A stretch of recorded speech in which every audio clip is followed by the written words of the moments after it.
Assalamualaikum warahmatullahi wabarakatuh. Selamat pagi. Kalau saya mengucapkan selamat pagi, Bapak Ibu jawab pagi, pagi, pagi. Yes, luar biasa. Ya. Selamat pagi, pagi, pagi, pagi. Yes, luar biasa. Terima kasih. Alhamdulillahirabbil alamin wa bihi nasta'in wa la umuri dunya wa din wa alihi wa sahbihi ajma'in amma ba'du. Yang saya hormati Bapak Ketua Gugus, yang saya hormati Bapak Ibu, Bapak Kepala Sekolah Segugus Tumpai Batu, yang saya hormati Bapak Ibu yang hadir pada kesempatan ini yang sangat luar biasa, sangat skill, sangat luar biasa semuanya. Mohon izin saya berdiri di depan Bapak Ibu bukan berarti saya pintar, saya bisa, tidak, tapi saya juga kebetulan masih sama-sama belajar, ya. Saya bukan narasumber, ya, karena narasumbernya implementasi kurikulum Merdeka itu adalah asesor dari sekolah penggerak. Saya kebetulan hanya menjadi pengajar praktek pendidikan guru penggerak. Jadi bukan sekolah penggerak, tapi sedikit banyaknya ada tahu tentang implementasi kurikulum Merdeka. Jadi kalau diminta secara detail tidak bisa, tapi sedikit tahu. Andaikan yang saya sampaikan itu barangkali mungkin ada perbedaan dengan narasumber lain, itu wajar, karena mungkin dari pusatnya itu satu, tapi setiap orang berkata biasanya ada ditambahi, ada dikurangi, hingga nyampe ke saya mungkin ada perbedaannya. Nah itu nanti sikapi saja Bapak Ibu, mungkin kalau ada perbedaan dan sebagainya, ya. Bapak Ibu hari ini Bapak Ibu sebagai kelompok kerja atau kelompok pendengar, saya tanya. Kelompok pendengar, ya. Ya.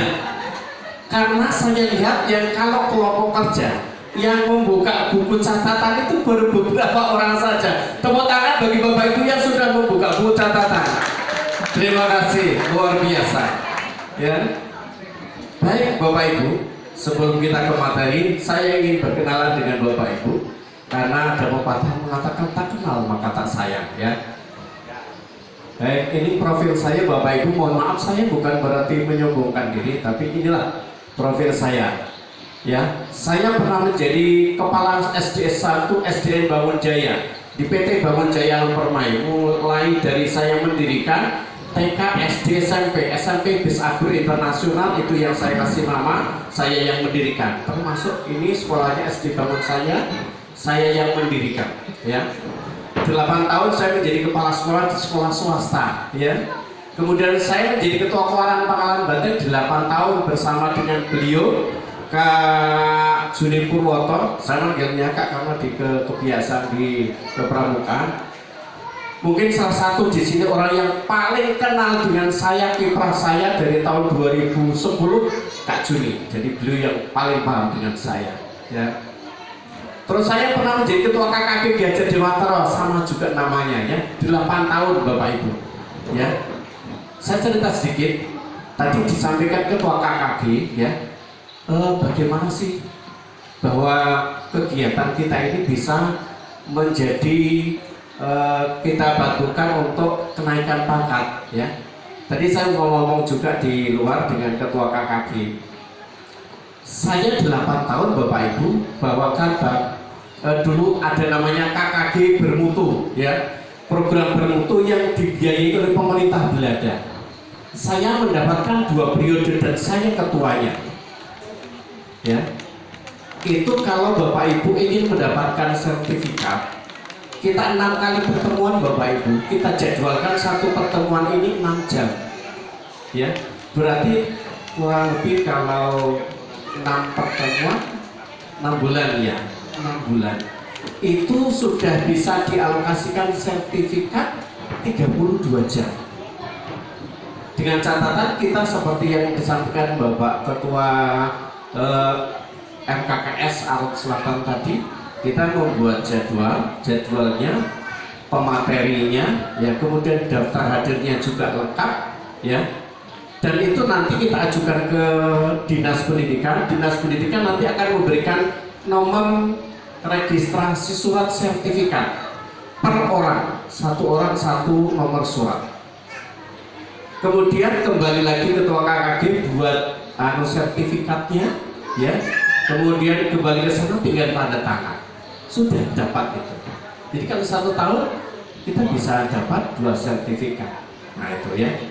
Saya bukan ngomong saja, tapi saya sudah melaksanakan 8 tahun. Itu. Jadi terserah nanti bagaimana kiprahnya ketua KKG menyikapi Bapak Ibu membantu teman-temannya yang ingin naik pangkat. Selanjutnya saya pernah menjadi ketua Panwaslu 2 periode, ya, di Kecamatan Pangalalada. Kemudian guru pemandu KKG bermutu 3 tahun, ya. Kemudian guru pemandu penyusunan perangkat pembelajaran, penyusunan prota, promes, RPP dan selanjutnya, ya. Kemudian narasumber penyusunan karya tulis ilmiah. Saya dulu sering menjadi panitia dengan Bu Korwe yang saat ini, ya, dengan pengawasnya, dengan Pak Cucu dulu itu. Saya sering menjadi panitia pada saat ada kegiatan setiap diklat di SMK 1 dan kemana-mana. Itu termasuk saya di sana karena saya dulu punya SK, ya, untuk menjadi asesor dari penelitian tindakan kelas atau karya tulis ilmiah. Gitu. Nah Bapak Ibu yang saat ini mungkin dari 3D mau ke 4A atau 4A ke 4B, kesulitan Bapak Ibu untuk naik pangkat karena karya tulis ilmiahnya, penelitian tindakan kelasnya, maka bisa kita manfaatkan KKG ini, ya, untuk kita belajar bersama-sama, ya, belajar tentang penelitian tindakan kelas. Ya. Saya bisa bantu Bapak Ibu selama saya ada di Tanjung Putri ini, ya. Tapi kalau seri juari nanti saya dipindahkan saya nggak tahu. Tapi selama saya di sini saya akan bantu Bapak Ibu, ya, saya akan bantu. Nah itu, ya. Selanjutnya Bapak Ibu, saya juga menjadi pelatih pramuka KMD KML, ya. Saya dengan Kak Juni itu sudah menjadi pelatih, ya, KPL, pelatih lanjutan, ya. Jadi kalau di kepramukaan, Bapak Ibu yang aktif di kepramukaan pasti kenal dengan saya, ya. Nah itu. Selanjutnya pengalaman pendidikan, saya pernah diklat di pemandu guru pemutu di P3 Bahasa di Batu Malang sana, kurang lebih sekitar 11 hari. Kemudian P4TK PKN IPS di Denpasar Bali itu 17 hari. 17 hari Bapak Ibu bayangkan, ya, saya mendapat sangon 19 juta. Itu program bermutu. Jadi saya pulang itu beli motor second waktu. Kebetulan waktu liburan itu tiket pesawatnya mahal. Waktu itu kurang lebih sekitar hampir 4 juta. Jadi dibayarkan PP, kemudian uang pesangon dan seterusnya. Nah itu, ya, itulah keuntungannya. Dan saya juga pernah menjadi guru berprestasi Bapak Ibu tahun 2017. Itu saksinya saya pernah dikasih hadiah laptop. Waktu itu kepala dinasnya Bu Aida, ya.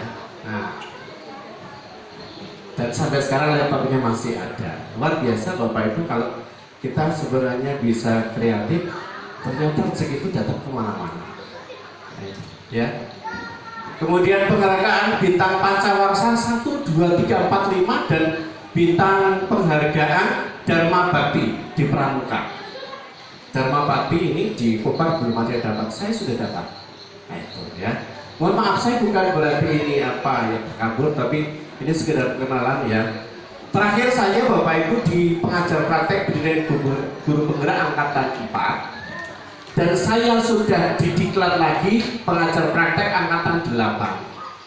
Tapi saat ini saya sedang proses naik 1 level menjadi fasilitator pendidikan guru penggerak. Maka saya tidak ditugaskan di pengajar praktek angkatan 8. Karena saya akan ditugaskan di fasilitator. Jadi dari pengajar praktek itu naik sedikit levelnya.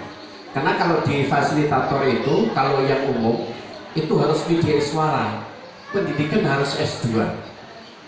Kenapa saya bisa? Karena saya punya pengalaman di pendidikan guru penggerak, makanya saya bisa. saya Bapak Ibu sepanjang saya bisa saya lakukan, saya kejar sampai kapanpun. Walaupun saya berada di pelosok paling pelosok, itu ya. Ini bukan berarti saya sombong, tapi motivasi kita bersama bahwa walaupun kita berada di pelosok, masih bisa kita berbuat, masih kita bisa berkarya. Itu Bapak Ibu sekilas profil saya. Ya sekali lagi mohon maaf, saya bukan berarti takabur ya, tapi inilah kegiatan saya. Baik Bapak Ibu, saya punya nyanyian ini ya. Mudah-mudahan Bapak Ibu senang. Ini nyanyinya begini.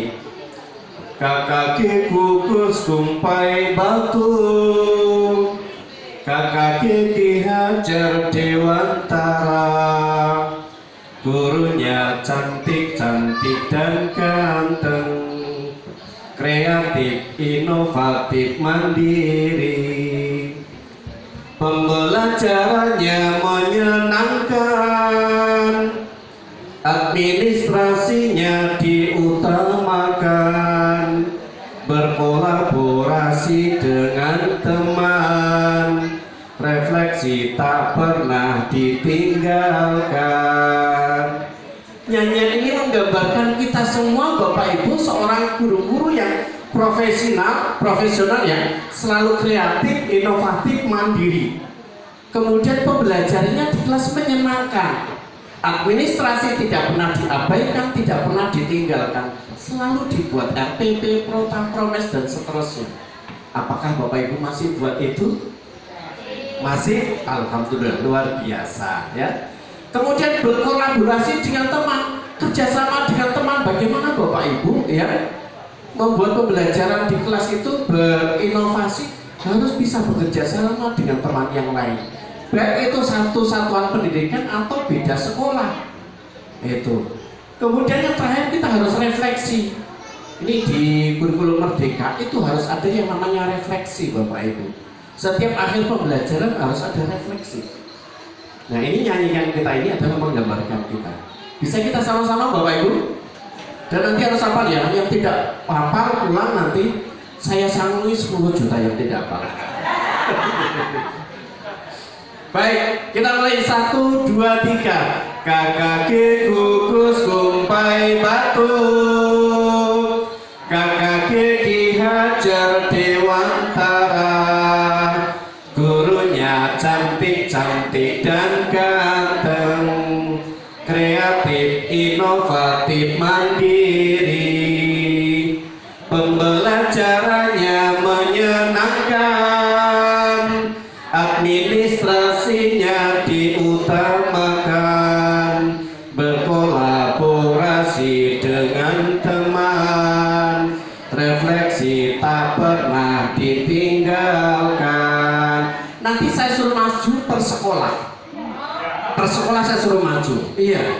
Sekali lagi Bapak Ibu ya. 1, 2, 3. Kakak kukus kumpai batu, kakak dihajar dewantara, gurunya cantik-cantik dan ganteng, kreatif, inovatif, mandiri, pembelajarannya menyenangkan, administrasinya diutamakan, berkolaborasi dengan teman, refleksi tak pernah ditinggalkan. Luar biasa, tepuk tangan untuk kita semua. Sekali lagi saya minta tapi berdiri semuanya Bapak Ibu. Berdiri yuk, berdiri. Biar tidak tepos bokongnya ini ya. Berdiri ya. Iya. Ya.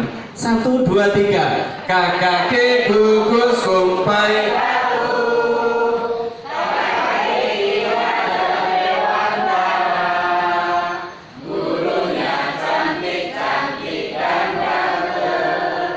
kreatif, inovatif, mandiri, pembelajarannya menyenangkan, administrasinya diutamakan, berkolaborasi dengan teman, refleksi tak pernah ditinggalkan. Terima kasih sekali lagi, tepuk tangan, silakan duduk kembali Bapak kasih banyak, terima kasih banyak. Mohon bisa dihafalkan ya. Nanti sambil masak. Ya, sambil masak ya Bapak Ibu. Syukur-syukur ini di setiap kegiatan KKG bisa dinyanyikan. Jangan dilihat lagu Indianya, tapi makna dari syair-syairnya. Karena itu menggambarkan kita Bapak Ibu. Ya. Baik, kita lanjut Bapak Ibu. Hari ini yang kita pelajari Bapak Ibu, setelah sesi ini berakhir, Bapak Ibu diharapkan nanti satu dapat memahami tentang struktur kurikulum merdeka dan penerapannya. Ya. Maka saya mohon Bapak Ibu mempersiapkan alat tulisnya. Yang kedua, kita akan review visi dan misi serta tujuan sekolah. Sebelum Dawini Johari, sebelum Ketua KG membuat undangan, saya sudah WA Ketua KKG, Pak, nanti pada saat kegiatan KKG saya akan menyampaikan tentang materi penyusunan kurikulum. Jadi mohon nanti di surat disampaikan masing-masing sekolah bawa laptop 1, kemudian bawa visi, misi, dan tujuan sekolah. Apakah itu di surat disampaikan oleh Bapak Ketua KKG? Disampaikan tidak? Tolong Pak, di WA saya ada nggak Pak? Ada nggak? Di undangan ya? Ada, suruh bawa laptop, tapi tulisannya sih nggak bisa bawa laptop. Ada di undangan. Tolong dibuka WA-nya Pak, kira-kira saya bohong atau tidak itu? Maksud saya begini Bapak Ibu, nanti setelah sesi ini saya ingin kita berdiskusi. Saya ingin masing-masing sekolah berkumpul mereview visi misi yang ada saat ini, ya. Visi misi sekolah Bapak Ibu yang saat ini sepertinya kalimatnya terlalu tinggi, ya, terlalu tinggi yang kita tidak pernah memperdulikan bahwa di sekolah kita itu mampu atau tidak, kemampuan gurunya seperti apa, alat-alatnya di sekolah itu mendukung atau tidak pernah dipikirkan. Itulah makanya saya ingin mengajak hari ini nanti mereview ya visi dan misi sekolah. Kemudian kita akan menyusun kurikulum operasional pendidikan ya atau kurikulum merdeka ini. Saya sudah siapkan untuk kurikulum SD saya. SD saya sudah selesai kurikulum merdeka. Artinya bahwa saya bisa ngomong tapi saya bisa melaksanakan, bukan hanya ngomong saja. Tapi kurikulum saya ini belum sempurna, belum selesai. Kenapa? Masih menunggu kalender pendidikan. Ya, kalender pendidikannya kan kita harus menunggu dari dinas dulu yang tahun pelajaran 2003-2024. Itu yang belum sempurnanya. Jadi kalendernya yang masih tahun lalu. Nah itu. Jadi Bapak Ibu itu nanti yang akan kita bahas hari ini tentang bagaimana Bapak Ibu mereview kembali, mengamati kembali visi misi sekolah yang sudah saat ini. Kira-kira Bapak kepala sekolah hafal nggak? Hafal gitu. Pak Ci, hafal gitu. Hafal lu saja Pak. Pokoknya jujur Pak hafal gitu. Itu saya ingin bagaimana Bapak Ibu mereview kembali visi misi sekolah. Visi misi sekolah yang berpihak pada murid. Kalimatnya diusahakan simple, jangan bertele-tele, jangan berkalimat tinggi, ya. Mengembangkan teknologi dan informasi komunikasi. Benar. Itu tidak melihat bahwa kita gurunya gaptek komputer, internetnya nggak ada, laptop pun satu di sekolah nggak ada. Kenapa membuat visi misi seperti itu? Nah ini yang perlu kita review, perlu kita perbaiki kalimatnya, ya. Jangan sampai kita membuat visi misi sekolah yang tidak terjangkau. Harus terjangkau, indikatornya harus jelas dan bisa diuraikan dan bisa tercapai. Harus seperti itu, ya. Ini. Jadi diharapkan Bapak Ibu nanti kita selesai dari saya sedikit menyampaikan materi, nanti kita akan kerja kelompok, ya.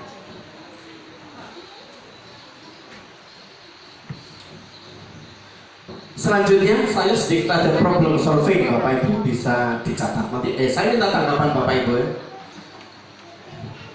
Pilih salah satu dan memberikan alasan. Ya. 1. Menjadi guru yang tepat waktu, tetapi tetap di zona nyaman, santai, tidak berbuat apa-apa, hanya menunggu waktu pulang. Ini yang A. Ya, saya ulangi. Menjadi guru yang tepat waktu, ya, tetapi tetap di zona nyaman, santai, tidak berbuat apa-apa, hanya menunggu waktu pulang. Terus yang B, ya, menjadi guru yang tidak tepat waktu, tetapi kreatif, inovatif, memanfaatkan waktu untuk menyusun dan mengembangkan pembelajaran. Saya ulangi yang B-nya, menjadi guru yang tidak tepat waktu, tetapi kreatif, inovatif, memanfaatkan waktu untuk menyusun dan mengembangkan pembelajaran. Ya. 2, itu sama-sama kalau menurut di kepegawaian ada kesalahan. Saya ingin Bapak Ibu memilih salah satu. Berikan komentar Bapak Ibu tentang positif dan negatifnya yang Bapak Ibu pilih. Ya. Nah itu, ya. Pilih salah satu dari dan beri alasan positif dan negatifnya. Ya. Boleh Bapak Ibu catat, yang bawa buku catatan bisa ditulis, nanti perwakilan dari sekolah saya suruh maju satu. Ya, perwakilan dari sekolah. Silakan pilih apakah Bapak Ibu ingin menjadi guru yang tepat waktu, disiplin, pulang jam 2, masuk setengah 7, ya. Tetapi tidak berbuat apa-apa, yang penting di sekolah ngopi, ngerokok, nanti nunggu waktu tidur-tiduran, atau mungkin yang ibu-ibu mencok, atau belanja ke pasar, atau menjadi guru yang tidak tepat waktu tapi kreatif, inovatif, memanfaatkan waktu itu untuk pengembangan pembelajaran. Ada di sekolah sesat buka laptop, habis itu ngilang. Nyampe lagi sekolah sesat buka laptop, habis itu ngilang. Pilih yang mana menurut Bapak Ibu ini, ya. Termasuk Bapak Kepala Sekolah, ya, mohon nanti pendapatnya, karena Bapak Kepala Sekolah ini harus bisa tahu bagaimana karakter gurunya masing-masing.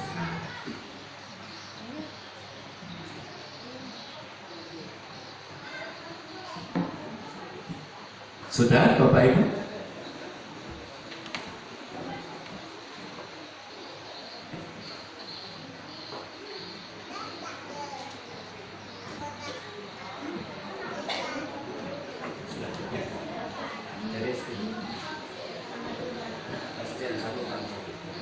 Luar biasa.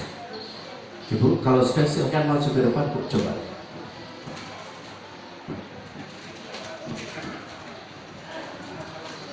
Sebelumnya, Assalamualaikum warahmatullahi wabarakatuh. Perkenalkan, nama saya Nurjana dari SDN 1 Tanjung Terantang.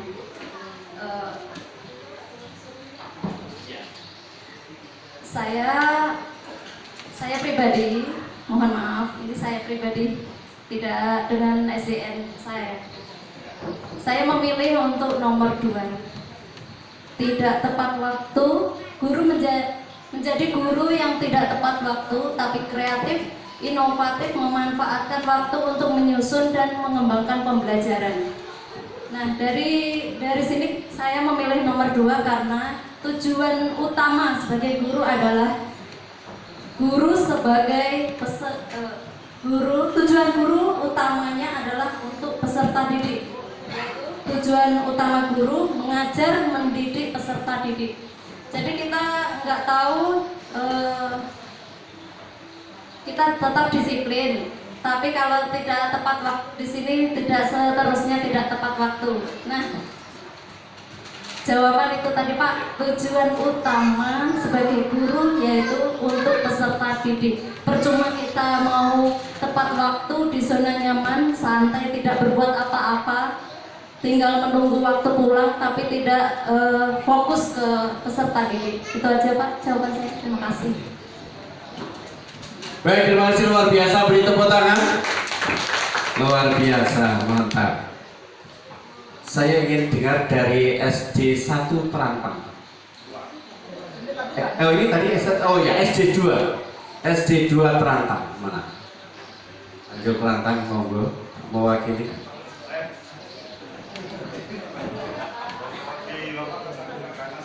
Ayo. SD 2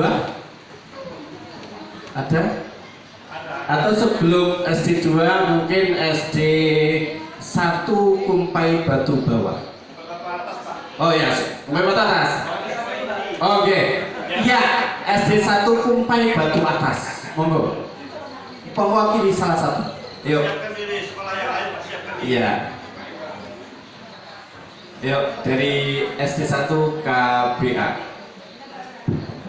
Ada? Sementara untuk sekolah-sekolah yang lain mempersiapkan diri, gitu ya. Jadi tidak usah khawatir, bapak-bapak atau sekolah yang ada di depan ini nggak akan marah. Silakan memilih. Nah, kalau saya kedua-duanya itu tidak saya pilih. Karena jika memilih tepat menjadi guru yang tidak itu tepat ya, tepat maksudnya tepat ya Pak ya. Iya. Nah, tidak tepat waktu, nanti anak-anaknya gimana gitu loh. Karena anak-anak itu biasanya kan datangnya lebih tepat waktu. Kalau masuk jam 7, jam 6 sudah di sekolah. Ini namanya problem solving. Problem solving itu adalah sebuah problem yang harus kita pecahkan. Ya. Kalau kita memilih, tentu kita mesti harus memilih yang guru disiplin, kreatif, dan inovatif. Ya. Tapi karena problem solving harus kita pecahkan, ya harus ada milih yang dipilih harus salah satu dari dua ini. Ya. Pasti semua sekolah memilih B. Yakin nggak kira-kira? Yakin. Jadi bagaimanapun alasannya pasti memilih B. Ya nggak kira-kira Bapak Ibu?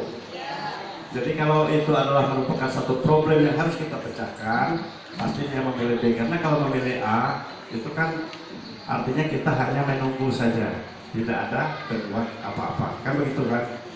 Nah, silakan SDN 1 Kumpai Batu Atas selaku sekolah inti kita yang sangat kita banggakan, gitulah, dan kita monggo Bapak, atau yang sekolah lain yang sudah siap duluan boleh ya, monggo. Ya silakan Bu, ya. Monggo. Dari SD mana Bu? Dari swasta. Ya.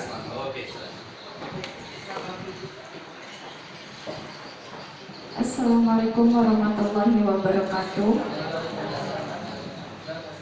Perkenalkan, nama saya Siti Nur Aziza dari SD Islam Al-Burkis.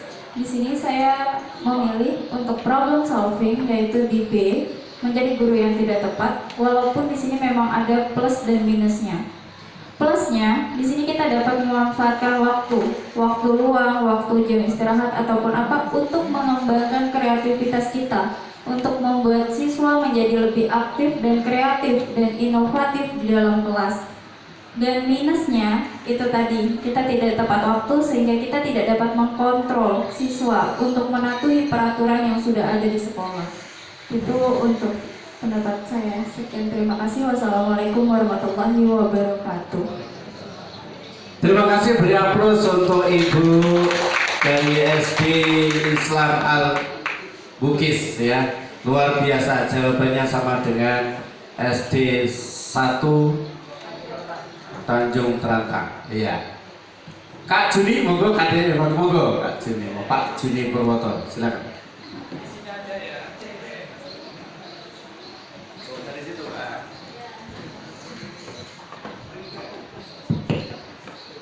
Terima kasih Kak Ferry.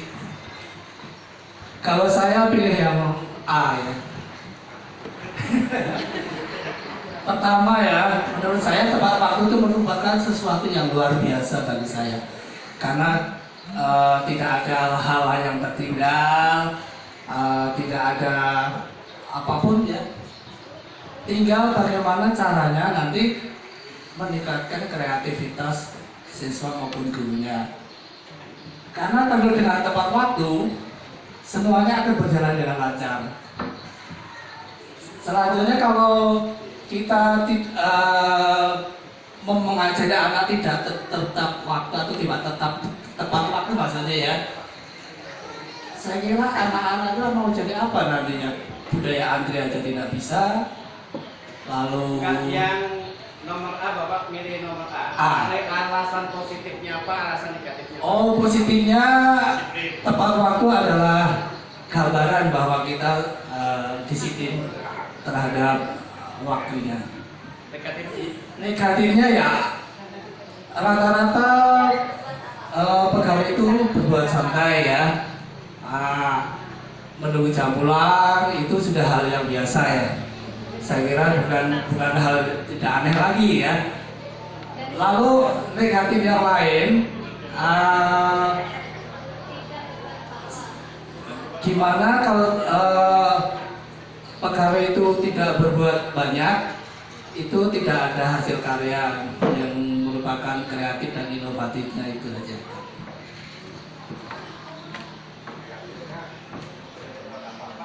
Baik, terima kasih. Beri tepuk tangan untuk Pak Joni Purwoto, luar biasa. Tadi kepala sekolah sudah diwakili, apakah ada yang menyambung, Pak? Monggo. Pak Ci.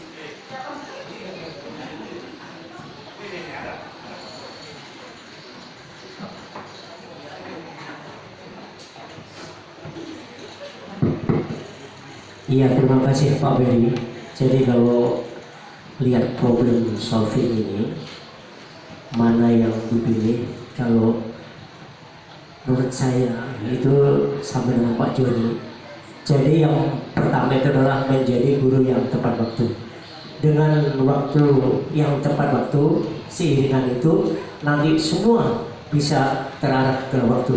Nah, kalau segi positifnya yang jelas kita menilai bahwa guru tersebut adalah disiplin dan terbantu. Nah, kemudian kalau segi negatifnya, ya kita harus tahu sendiri bahwa mungkin dengan santai menunggu jam yang belum waktunya, pertiduran dan sebagainya, tetapi dengan batangnya tadi tepat waktu, lama-lama akan menjadi disiplin. Itu aja Pak untuk tambahan dari kami. Jadi kami memilih yang A. Baik, terima kasih, tepuk tangan. Luar biasa. Baik Bapak Ibu, problem solving ini saya juga didapatkan saya saat diklat di Hotel Bahala ya, Palangkaraya. Narasumber menyampaikan seperti itu. Ini problem Bapak Ibu, jadi kalau kita milih ya tidak ada, sebenarnya tidak ada yang kita pilih. Tapi karena problem solving sesuatu yang harus kita pecahkan, harus kita pilih salah satu. Mana di antara keduanya itu yang bisa ada nilai plusnya, ya? Iya, betul, betul. Yang pertama, guru itu tepat waktu, tapi dia di zona nyaman, Bapak Ibu, nggak berbuat apa-apa gitu loh. Hanya datang, tepat waktu tapi nggak datang, ngajar, selesai nunggu waktu pulang. Saya ingin Bapak Ibu nelaah, ya, ketika kita berbuat seperti itu, adakah sekolah kita ada perubahannya di kelas kita? Ada tidak? Tidak ada. Ada tidak? Tidak ada. Saya yakin tidak ada Bapak Ibu ya. Itu kalau penyakit asma, asal masuk. Tidak ada, nggak akan ada perubahannya. Ya begitu-begitu saja, santai jalannya. Namanya di zona nyaman. Yang penting masuk, disiplin. Tapi nggak berbuat gitu loh. Ini yang saya katakan di sini ya, bukan saya katakan membicarakan Bapak Ibu, bukan. Ini yang saya katakan di problem solving. Terus yang kedua, Bapak Ibu, kita ini telat waktu, ya. Telat waktu, tapi kita memanfaatkan waktu, mengembangkan pembelajaran setiap anu di sekolah, buka laptop, kembangkan apa. Kira-kira walaupun tidak tepat waktu karena dia merancang pembelajaran dengan kreatif, inovatif, ada tidak perubahannya di kelas? Ada tidak Bapak Ibu? Ada. Sekarang Bapak Ibu pilih. Dari Bapak Ibu jawab tadi yang A dengan yang B, mana yang ada perubahannya? B. Berarti Bapak Ibu pilih yang mana sekarang? B. Iya. Boleh semoga. Pak, ini ke problem solving Pak ya, bukan ke kayak kita sehari-hari, tidak ya. Iya, bukan ke fakta ya. Jadi nanti jangan sampai Bapak menyanggah alasan karena ini tuh saya, jadi saya akan tidak. Ini di problem solving, gitu nggak Bapak? Ya, ya. Terima kasih Bapak. Ini adalah membuka semangat kita untuk kita berpikir secara dewasa setelah kalau saya cenderung tetap awal. Kenapa A? Pertama kita disiplin waktu. Kata orang waktu itu adalah emas. Hanya waktulah yang bisa menentukan kita untuk masuk ke kita. Karena dengan disiplin kita bisa berhasil. Karena menghargai waktu. Masalah hasil apa itu perubahan itu alam namanya.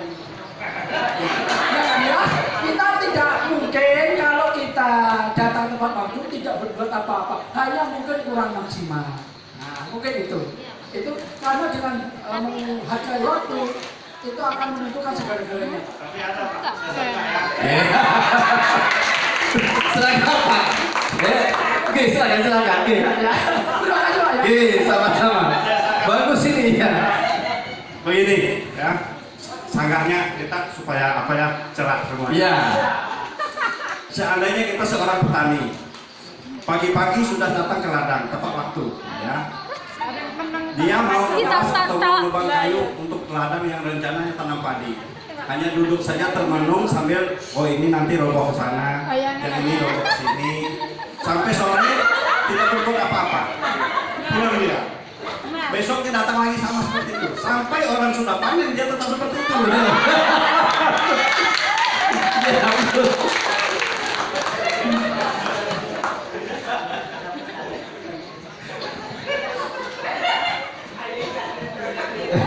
Lanjut Pak. Semakin seru nih Pak, semakin seru.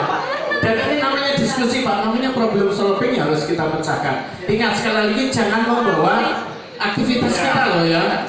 Jangan nanti, saya itu begini loh, saya mau bantah. Jangan ya. Yang kita bicarakan problem solving. Oke. Jadi akhirnya setelah orang lain, petani yang lain panen, dia enggak. Akhirnya dia sadar, oh walaupun saya datang pagi-pagi, rupanya enggak ada artinya kalau saya tidak berbuat apa-apa. Seperti itu Pak, akhirnya dia sadar. Sementara kawan yang lain kan tidak pagi-pagi datang, sudah jam 9 baru. Tapi datang langsung kerja. Tidak seperti dia duduk termenung sambil menghabiskan bontot. Sanggup ya, ini rokok sana, ini rokok sini, membayangkan begitu. Jadi itu Pak gambarannya. Tidak berbuat apa-apa, akhirnya yang terlambat tadi panen, dia tetap seperti itu, tidak ada perubahan. Akhirnya sadar karena merasa rugi. Tuh. Terima kasih. Luar biasa, Mas beliau kata-katanya ini bisa kita ingat ya. Beri tepuk tangan. Luar biasa, terima kasih Bapak Ibu. Sekali lagi ini problem solving. Jangan dikaitkan dengan sekolah, dengan pribadi kita ya. Jangan dikaitkan, namanya harus kita pecahkan. Bapak Ibu, semuanya memang luar biasa, Bapak-bapak kepala sekolahnya dan teman-teman kita semua luar biasa.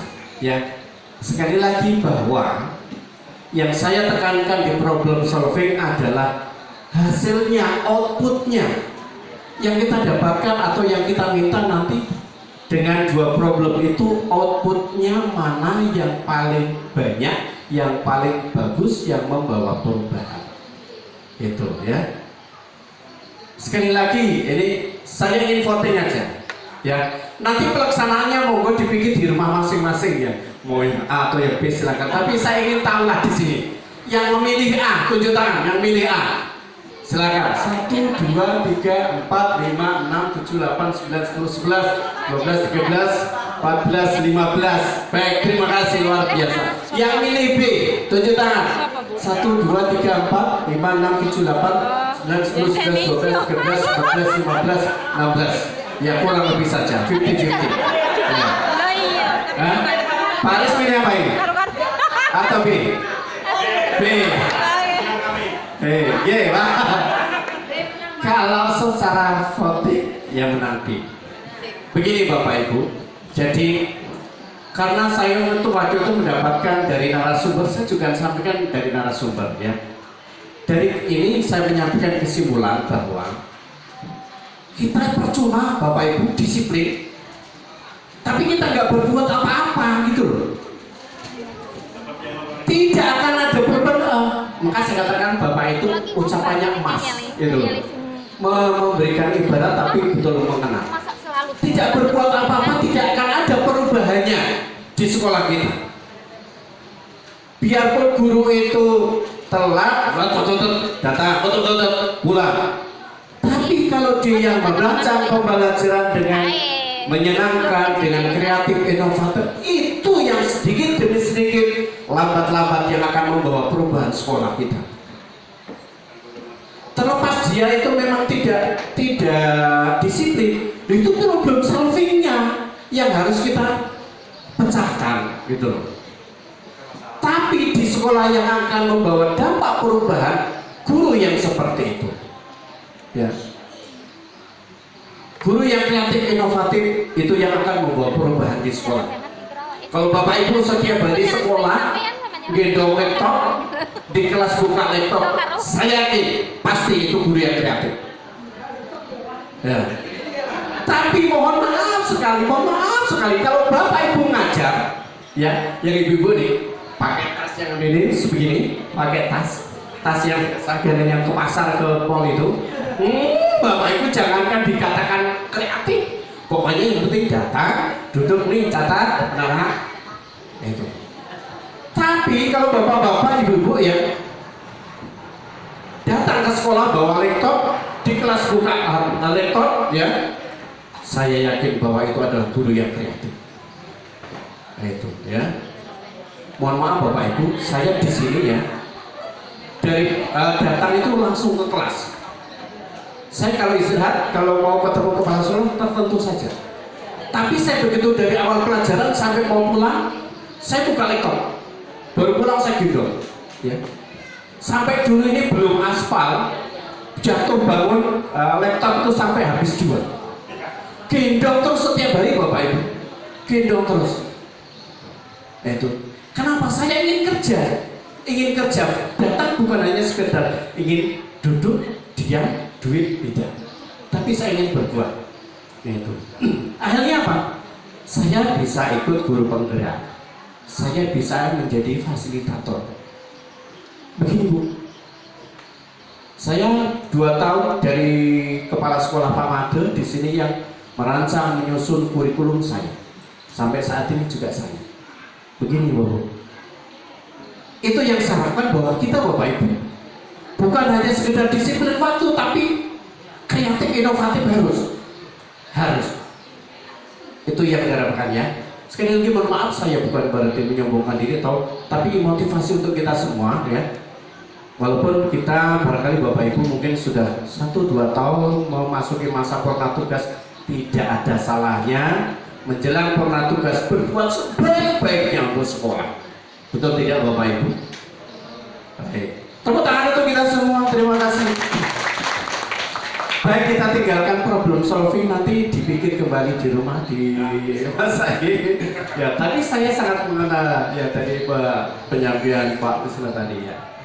Baik. Kita ke implementasi kurikulum merdeka bapak ibu. Bahwa implementasi kurikulum merdeka itu ada 3, yaitu pertama mandiri belajar. Mandiri belajar itu apa tugasnya? Bapak ibu download aplikasi platform Merdeka Mengajar. Lalu tugas bapak ibu tonton videonya, karena di situ banyak video di PMM itu. Kemudian selesaikan tugas mandirinya. Setelah itu pelajari perangkat ajarnya. Tugasnya cuma itu. Belum disuruh bapak ibu menerapkan di kelas, belum. Tapi disuruh belajar saja. Bapak ibu semua punya HP? Apakah di bapak ibu semua sudah terinstall PMM? Sudah? Ada yang belum? Saya tanya, bapak ibu membuka Facebook, kemudian IG, terus YouTube sehari berapa kali? Tidak terhitung. Tidak terhitung.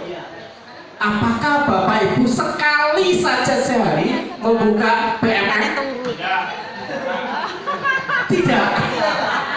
Padahal Facebook, IG, YouTube setiap hari buka loh. Bahkan bentar-bentar buka. Betul tidak?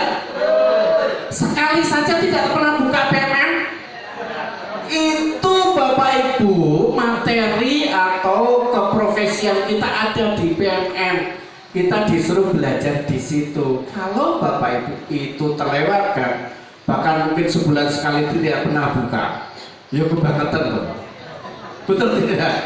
Iya, HP anak Facebook aja tiap menit itu dibuka terus. Tapi platform Merdeka Mengajar itu tempat kita belajar sebagai tempat mengadu profesi kita, tidak pernah dibuka. Alangkah kasihannya, main boyo di delete aja kebubu dari HP itu kalau nggak pernah dibuka, itu kasihan. Ya. Itu tugas mandiri belajar. Ya. Selanjutnya tugas mandiri berubah apa? Ini semuanya kita ya.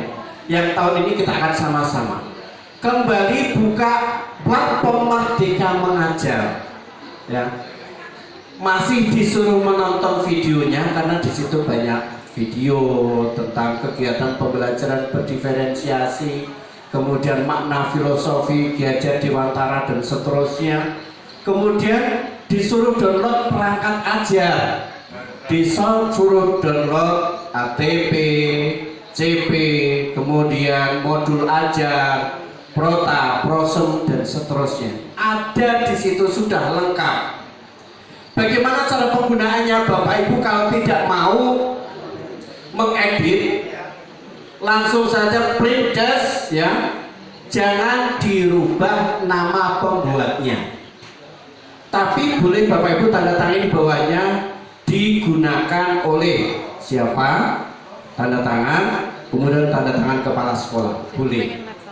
Tapi kalau Bapak Ibu merubah kop atasnya sama tanda tangan di bawah, melanggar undang-undang IT.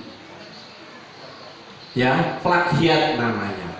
Tapi kalau Bapak Ibu mau mendesain itu sebagai referensi, hal-hal yang sekiranya kegiatan pembelajarannya Ibu rubah, Bapak Ibu rubah, maka boleh itu kopnya dirubah, atasnya kepalanya dirubah, tanda tangannya bawah kepala, kemudian kita sebagai pembuatnya boleh ya seperti itu. Tapi kalau utuh seperti itu tidak boleh pembuatnya dihilangkan ya.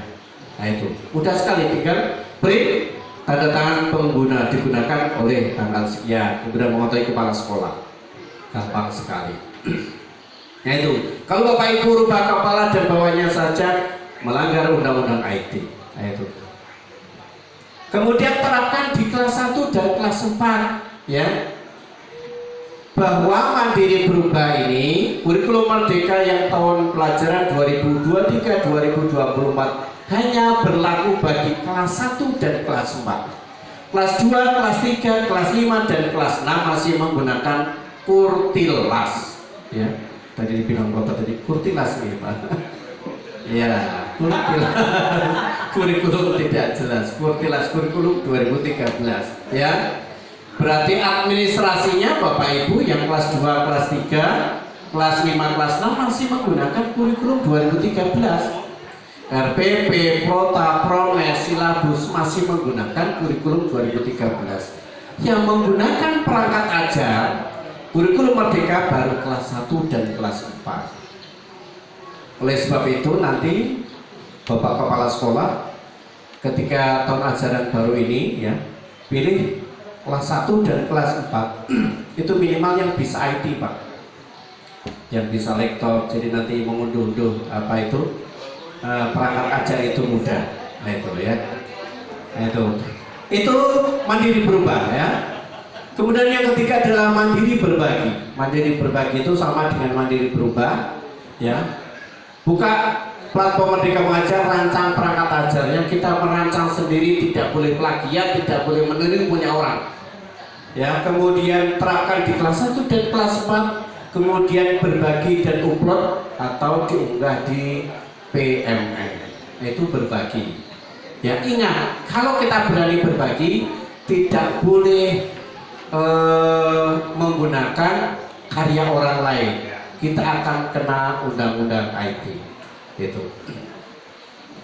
Itu Bapak Ibu sekilas tentang implementasi kurikulum merdeka. Tahun ini kita nanti akan melaksanakan mandiri berubah ya. perangkat ajar yang akan kita gunakan di kurikulum Merdeka. Yang pertama ada capaian pembelajaran, ya.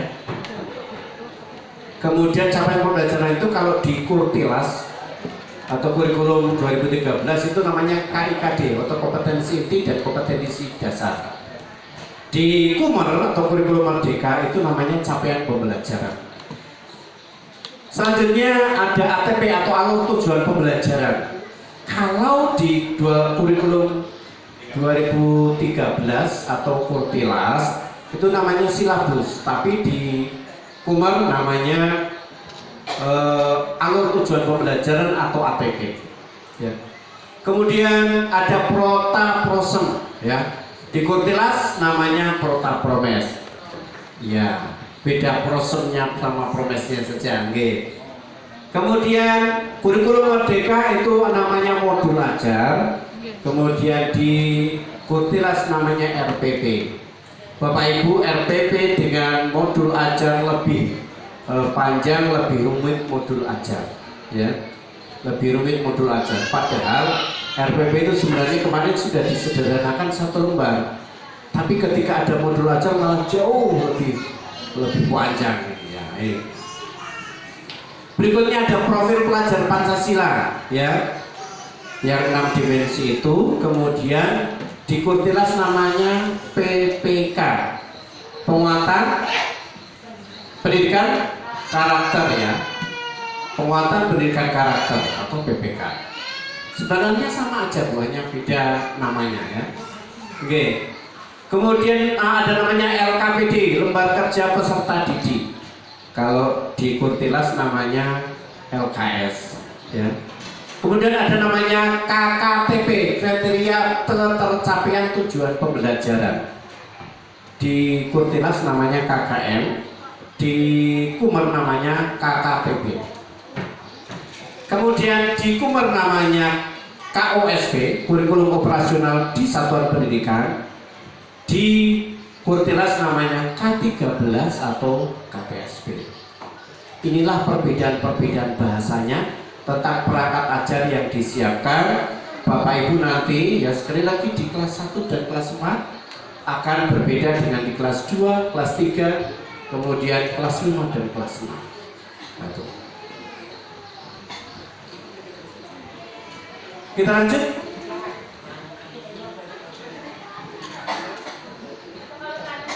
Oke, boleh. Monggo.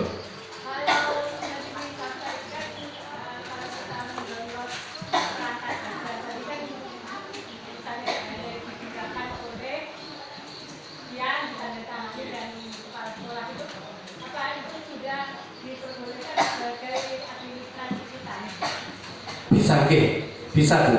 Itu sebagai administrasi kita. Maka tadi dijelaskan di awal tugas kita mendownload menggunakan, ya, administrasi yang ada di PMN, ya.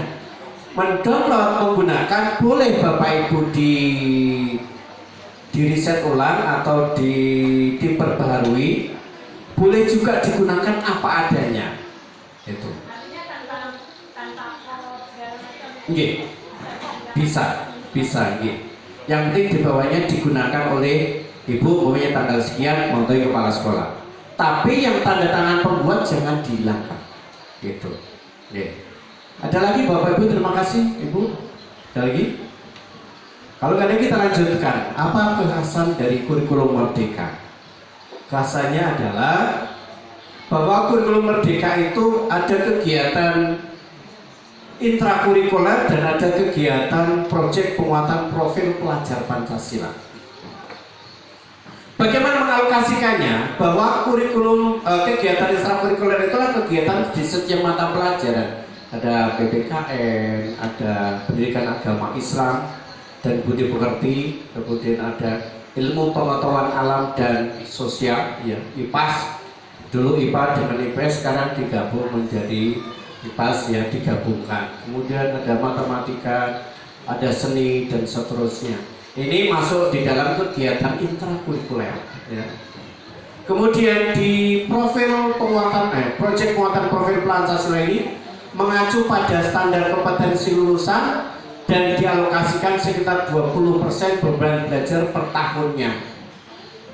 Itu tidak harus dikaitkan dengan penilaian di kegiatan intrakurikuler, tidak boleh dikaitkan, berdiri sendiri karena proyek penguatan profil pelajar Pancasila berkaitan dengan sikap peserta didik kita. Nah itu ya. Jadi jangan dikaitkan dengan inteligensinya, kecerdasannya, tapi sikapnya itu. Baik, selanjutnya struktur kurikulum ini dibagi menjadi 3 fase Bapak Ibu. Saya tidak akan jelaskan rinciannya nanti, karena kalau saya jelaskan rinciannya Bapak Ibu pasti marah dengan saya pulang jam 4 nanti ya. Ya. Yang fase A itu kelas 1 dan kelas 2 ya, disebut dengan fase A. Kemudian kelas 3 dan kelas 4 disebut dengan fase B. Kemudian kelas 5 dan kelas 6 disebut dengan fase C. Nah itu nanti sebutannya tetap menggunakan fase A, fase B, fase C. Nah itu ya. Ini di kurikulum Merdeka.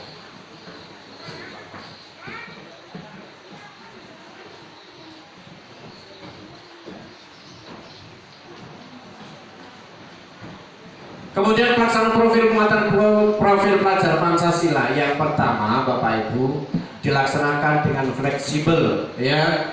Baik muatan maupun waktu pelaksanaannya fleksibel, boleh dilaksanakan di rumah, boleh dilaksanakan di sekolah ya. Tidak harus di jam pelajaran pun tidak apa-apa, fleksibel ya. Kemudian mengacu pada capaian profil pelajar Pancasila sesuai dengan fase peserta didik, sesuai dengan kelas 1 ya kelas 1, kelas 2 kelas 2 dan seterusnya. Nah, itu ya. Kemudian proyek dapat dilaksanakan dengan menjumlahkan alokasi per jam per proyek penguatan profil pelajar Pancasila dari semua mata pelajaran. Setiap mata pelajaran itu ada alokasinya 1 jam per 1 tatap muka untuk penguatan profil pelajar Pancasila. Nanti bisa digabungkan di akhir semester, bisa digabungkan atau mungkin 3 bulan sekali, boleh ya, untuk penggunaan penguatan profil pelajar Pancasila itu ya. Nah itu ya, jadi fleksibel sekali ya.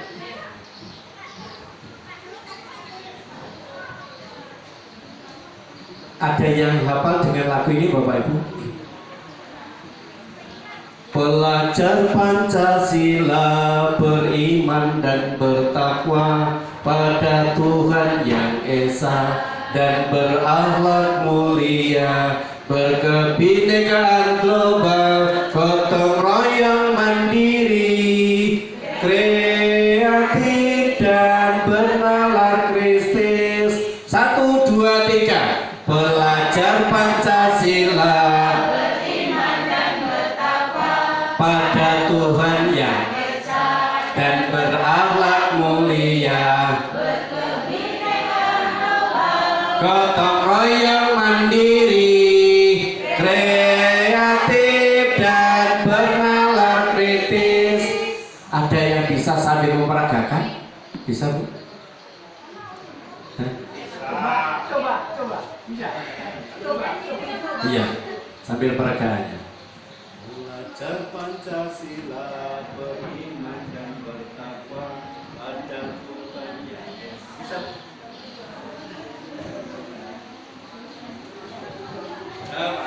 Malu-malu Pak.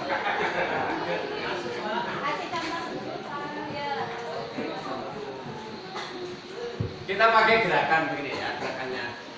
Pelajar Pancasila beriman dan bertakwa pada Tuhan yang Esa dan berakhlak mulia, berkebinekaan global, gotong royong mandiri, kreatif dan bernalar kritis. Bisa? Mari Bapak Ibu silakan berdiri.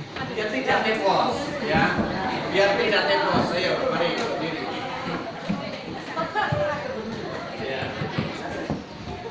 Siap Bapak Ibu, 1, 2, 3. Belajar Pancasila beriman dan bertakwa pada Tuhan yang Esa dan berakhlak mulia, berkebinekaan global, gotong royong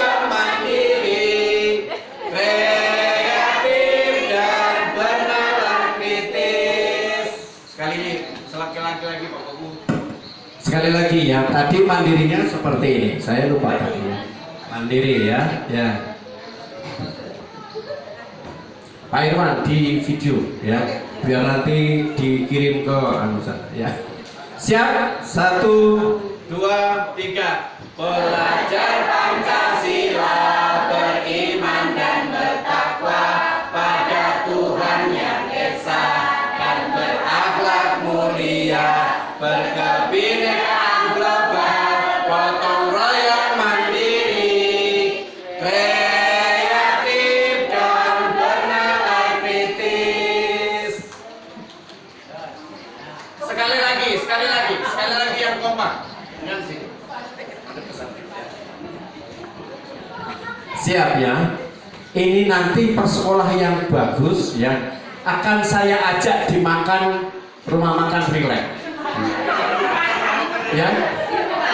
Di rumah makan Relax Resto. Saya ajak makan di rumah makan Relax Resto. Ya. Tapi ngajak makan saja, nanti kita bontot aja, jadi sana cuma makan bareng aja. Baik, kita kompak ya. 1, 2, 3. Belajar Pancasila, beriman dan bertakwa pada Tuhan yang Esa dan berakhlak mulia, berkebinekaan global, gotong royong mandiri, kreatif dan bernalar kritis. Terima kasih, tepuk tangan untuk kita semua, luar biasa Bapak Ibu. Maksud saya kalau ada yang mau video nanti kita kirim di grup, nanti di kelas masing-masing bisa diterapkan. Nah begitu ya. Nah ini kita faedahnya untuk kerja kelompok ya. Nah ini tentang profil pelajar Pancasila, ada 6 dimensi nanti yang harus dicapai ketika kita melakukan proyek penguatan profil pelajar Pancasila. Apakah sudah hafal Bapak Ibu? Sudah? Alhamdulillah, terima kasih. Nanti yang belum hafal dihafalkan, kita sampaikan kepada anak didik kita. Baik, kita lanjut. Sudah bosan belum? Kalau sudah bilang, nanti saya langsung selesai. Kalau sekiranya sudah bosan ya.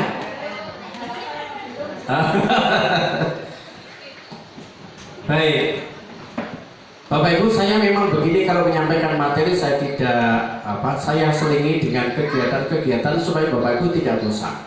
Ya, itu. Jadi suasana tetap hidup, gitu ya. Baik, kita ke alokasi waktu Bapak Ibu. Alokasi jam pelajaran dan struktur kurikulum ditulis secara total 1 tahun, ya. Nanti Bapak Ibu boleh merubah sendiri di kurikulumnya itu di satuan pendidikan masing-masing. Mungkin di semester 1 lebih banyak, di semester 2 lebih sedikit. Bisa seperti itu, ya. Atau dibagi rata, atau mungkin Senin, Selasa, Rabu, Kamis itu jamnya dibulkan, kemudian Jumatnya ada, Sabtunya tidak ada kegiatan, bisa. Sabtunya hanya pengembangan diri, bisa, ya. Itu tergantung di satuan sekolah masing-masing. Maka alokasi ini hanya diberikan total dalam 1 tahun. Nah itu satuan pendidikan nanti silakan mengatur masing-masing, ya. Selanjutnya bahwa kurikulum operasional pendidikan itu disusun berdasarkan penyelenggaraan pembelajaran disesuaikan dengan karakteristik yang ada di sekolah masing-masing. Seperti di sini Tanjung Putri, ya, lingkungannya nelayan, ya. Di sini harus disesuaikan dengan karakteristik yang lingkungan nelayan, lokal, ya. Tidak boleh disamakan dengan yang ada di kota, para pedagang atau yang kemudian para petani cabai atau apa, tidak boleh, harus sesuai dengan karakteristik di sini, itu ya. Kemudian menyusun perangkat pembelajaran dengan memperhatikan karakteristik dan kebutuhan peserta didik, ya. Kalau di sini kebutuhan anak-anak itu bagaimana kedepannya bisa menjadi nelayan yang baik, yang profesional dengan modal yang banyak, tidak harus melaut sendiri, dengan itu yang harus kita siapkan. Bagaimana kita bisa merancang dari kurikulumnya, ya.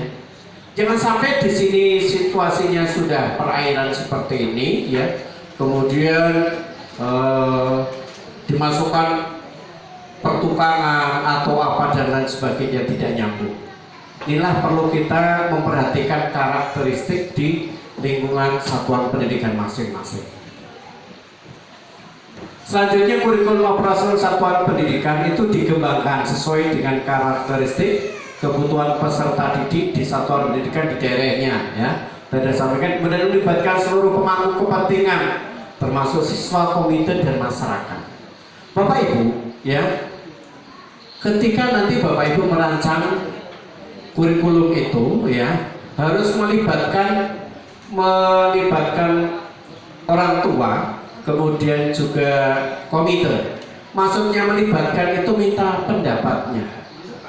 Bagaimana sih Pak, apa yang perlu kita kembangkan di sekolah ini supaya anak kita ini, sekolah ini maju, anak kita berkembang sesuai dengan tingkatannya. Perlu kita minta masukan, termasuk ke tokoh masyarakat. Itu jangan hanya kepada yang penting kita selesai, jangan. Nah, itu ya. Ini yang perlu kita perhatikan. Kemudian pemerintah menyediakan contoh-contoh kurikulum operasional. Ada contohnya semua di PMM, ya, KUSP, kemudian lampirannya tentang capaian pembelajaran.